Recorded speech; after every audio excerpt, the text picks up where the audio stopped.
Could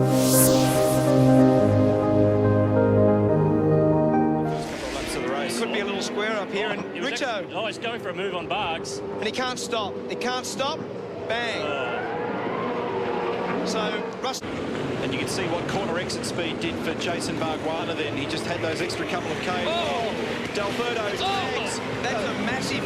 That secures the rear end in the car. And here's the reason why. Jonathan Webb in tons of trouble. And he obviously tags Jason Bargwanna pretty solidly here. Then backs him up off the side of the roads. So got a pretty nasty whack on the front of his I-Select Commodore. And you reckon there you go. So he's on the right-hand side of Carl Reindler. And then Fiore gets basically left with nowhere to go but into the wall on the right-hand. Todd, they make contact. It's a little bump, and a little bump, and a little bump, and off he goes. So Jack's moved to the right to try and cover. Todd doesn't want to have a bar of it. Bang. And the pit lane, here's what happened. It's Tim Blanchard and Cray. Oh, man, that was really messy. Had to go forward to the grass to deal with it. It happened earlier. Or is this a new scar? I think this is. That's actually a big scar. So that's tells us the answer we needed to that question in the Preston High. It is again in replay. So Anton committed to the pass. And then when Michael will do now, and why did this happen? Right there. He got onto that stuff that we talked about at turn 6, and he's punched the wall on the inside both ends. So a rare mistake from Jamie Winter. Hazelwood, and that's taken a big bite out of the left rear of that car as well. Watch Scott. So he's right around the inside. He misses everybody. That was great presence of mind.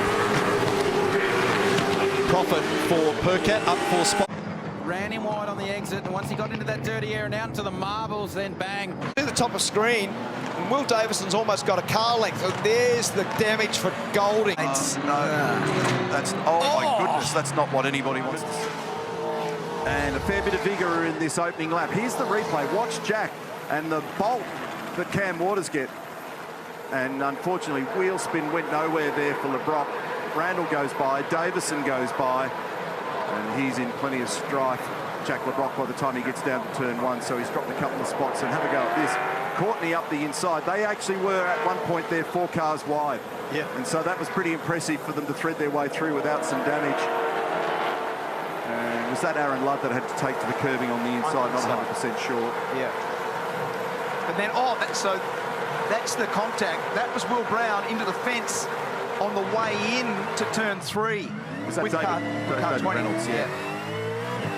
So we were trying to work out where the damage come from, and that's been where it's occurred. You were onto that concept yesterday, and you talked about the risk for Will down in 13th, and he only just avoided trouble between turns 2 and 3. He went back even further today, and it got worse for him. Here's the onboard. We're looking at from David Reynolds' viewpoint, and it's that classic spot between turns 2 and 3 where the cars are not able to negotiate the full width of the road there, and Reynolds and Brown have tangled, and that's resulted in damage on both those cars, and it's parked Will Brown back up. So having a look here in the background, you can see Will's all crossed up.